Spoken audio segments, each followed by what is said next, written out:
Alright, so today we're gonna be doing a Q&A dinosaurs. Sorry, we don't have a camera stand, so this is gonna wiggle a little bit. So, Ephraim has been researching dinosaurs since he was like 2, 3. Around that. Okay, and we have a friend who just graduated from college as a paleontologist. We talked to him Yeah. sometimes. So, we got 5 common questions that we usually hear about dinosaurs. So, number 1, did dinosaurs have feathers? And to that, I say most dinosaurs would have feathers. Not all of them, most. But we do have direct evidence of feathers.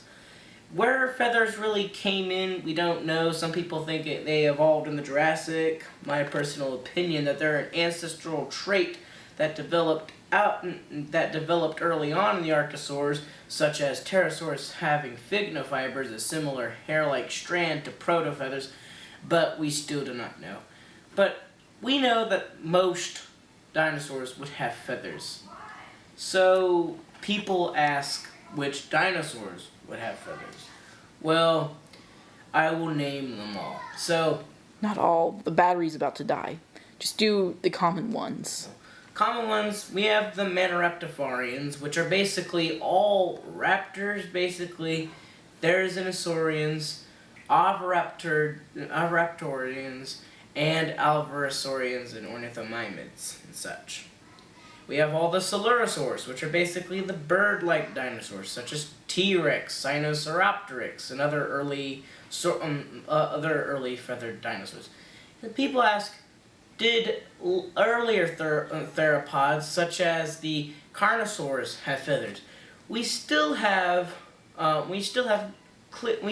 much evidence, but we do have some, such as Concavinator has feathers. A few of them. We found quill knobs in the arms, which point to feathers, which I will say that just because an animal does not have quill knobs does not mean it does not have feathers.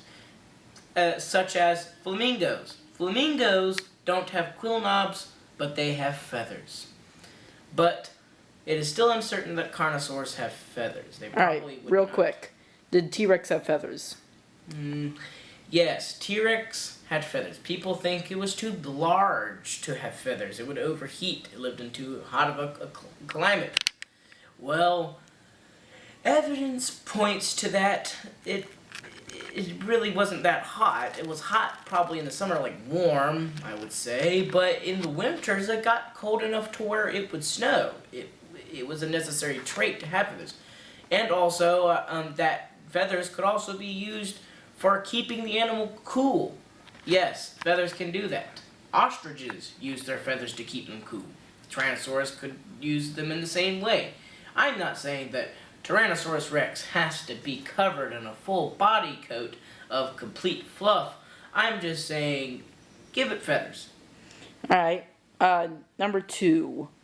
Was the Spinosaurus a quadruped?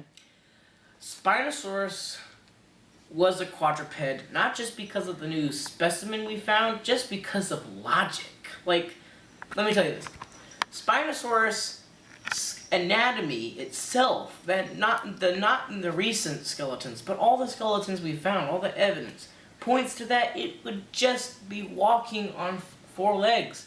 Why? Is because, first of all, the shape of the body. It was way too long for it to be walking on its hind legs. And the legs were way too far back. You see, in Jurassic Park, they made the torso shorter, but in real life, it was a very long torso. It would not be able to support itself. And you're wondering, what does that have to do? We have a long torso. Well, it depends. It depends. All animals have a kind of balance, kind of medium, called the point of gravity, where it would be. So let's say for our point of gravity, you see our hip, it would be, well, basically if I stood up, it'd be between my feet. It'd be right in the middle. There's a line straight going through my body. That's where the gravity keeps me down. A Spinosaurus it's in the stomach. If you want to be walking as a biped horizontally, it's got to be at the hips. It would not be at the hips. If it was at the hips, the Spinosaurus would not be able to walk. That is one thing that points to it being a quadruped. But also is that Spinosaurus was aquatic. It lived most of its life in water due to bone isotopes showing us that it lived in water due to, yeah. And did it eat other dinosaurs or fish? That's a yes or no question. Spinosaurus would most likely eat fish most of the time. I said that wrong. Spinosaurus was an ichthyovore. It would eat fish because it's designed to eat fish. The long, slender jaws, cage-like mouth, the pointy, cylindrical teeth, the design of the mouth, the nostrils at the top of the head.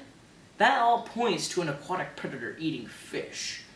It may have eaten other animals, maybe in spare times when there was a drought or something and it couldn't find enough fish to eat. Maybe it would pick off maybe smaller dinosaurs, and if it was lucky, maybe something bigger. But yes, we have found fossils of Spinosaurus with, Spinosaurus with other animals in their stomachs, such as we found a Baryonyx, a relative of Spinosaurus, in England with a juvenile iguanodon bones in its stomach. And we found a Spinosaur in Brazil called Irritator. And we found pterosaur fossils in its stomach as well, which points to they would be eating fish, but if in times of need, when they couldn't find a sufficient source of fish, they would probably resort to eating other animals. All right.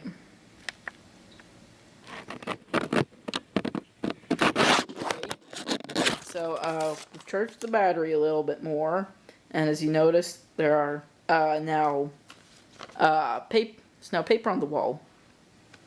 So we're drawing life-size juvenile Shunosaurus lie, I think is how you pronounce it. Mm-hmm. Yeah. Anyway, when I last talked, I said, is this a yes or no question? And then I did something besides that. I was thinking of something else. Okay, let's get on. So question number 3. Was Triceratops same thing as, was Triceratops the younger version of Torosaurus? And to that, I say no. There's been a big debate in the paleontology community about is Torosaurus the fully mature Triceratops, and I would support this, but there's one problem. It's not size. It's not anything about the size, but it's about the frill. They're different. They're differently shaped. So, like Triceratops has one of the most. It probably changed the most in its ontology. It basically went from having stubs, changing from going backwards horns to fully curving forward. But yeah, the thing is that there are 2 holes in the skull of Torosaurus. And the frill of Torosaurus is flat and has 2 holes, while Triceratops is curved and it has no holes. And you're wondering, what do those holes serve as? What is their purpose? Well, they're called fenestra. And basically, they're a place where muscles would be attached, which would help the jaw open and close, basically. Every animal has fenestra, but you see, think about this. Skulls change rapidly. Places the skull changes shape, but there is no really change of where the muscles go. It's quite impossible. So why would you go from having a fenestra somewhere else, not on the skull, from having a curved skull and a differently shaped skull, to having a completely flat skull frill and having fenestra in this frill? it doesn't make sense, right? Yeah, that's what Joshua said too. So it I'd already support it if disproves it itself. didn't have the jaw thing in the frill. So anyway, question 4. Was the Velociraptor in Jurassic Park... Well, is the Velociraptor in real life really the size of the Velociraptor in Jurassic Park? And I say no. There's a lot of no's in this video. Sorry. This is a disclaimer to everyone that we don't smoke the inaccurate dinosaurs. Hey, We don't smoke Velociraptor anyway. was not 6 feet tall. No raptor got really close to being 6 feet tall. The only one was Dakotaraptor steni. I wish we had a camera The newly stand. found raptor. Okay. They got close to it, but there was no raptor that got 6 feet tall. And plus, Velociraptor, it wasn't really. Well, here's a fun fact. Basically, in Jurassic Park, they found Velociraptor after they made Jurassic Park. They just gave a cool name to it. They named the newly found raptor after Jurassic Park. Velociraptor, named after the Velociraptor from Jurassic Park. But the thing is, Velociraptor was the size of a fox, basically. Small turkey, fox. It would not reach your waist at all. Well, if it's as tall as a turkey or a fox, how long was it? But it was 6 feet long from nose to tail. That's a pretty long creature. That would be if, like, even though it's a 6 feet long, not that tall, I would still, if I was in a room with it, I would go out of the room and slam the door and say no, because, it's got these nasty looking claws on its feet, and it's got incredible jumping skills. Alright, yes or no question. Did Velociraptors have feathers?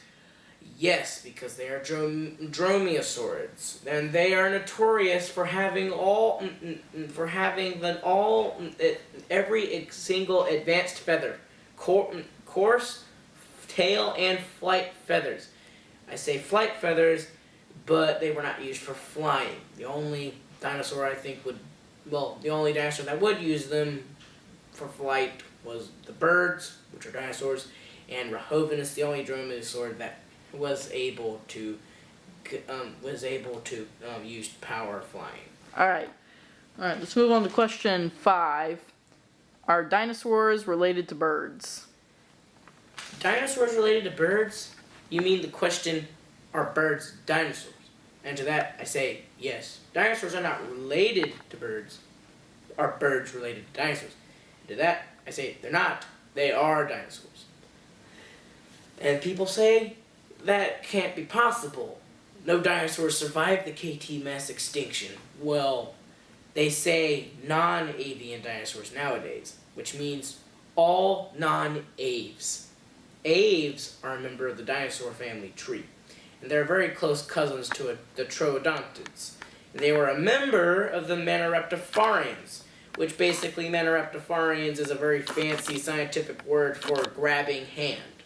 But we clearly don't see these on birds nowadays, but they used to have fingers and claws, like on Confuciornis. Those claws look wicked. But yeah, birds were dinosaurs. Dinosaurs live today. They're very different from what they were, but they're still dinosaurs. They're the only living dinosaurs nowadays. So if someone asks you, are birds dinosaurs, or are dinosaurs related to birds, you tell them birds are dinosaurs. Tell them all the facts. But yeah, that's the answer. Alright, so bonus question. Did Allosaurus fragilis have feathers? Would Allosaurus have feathers? That's a tough one, because you're saying, it's sensible to say for T-Rex, because we have so many of its relatives, close relatives, like Eutyrannus, a 20-foot long Tyrannosaurus, the same size as Allosaurus, complete covering of feathers. But that's because Eutyrannus lived in the Euxine. Back then, You know where the Yixing Formation is, right? It's in northern China. And it snows there in the winter. It's really cold. But just moving that up a couple hundred miles up north, it was even colder back then. It would need the feathers. But you're talking about Allosaurus.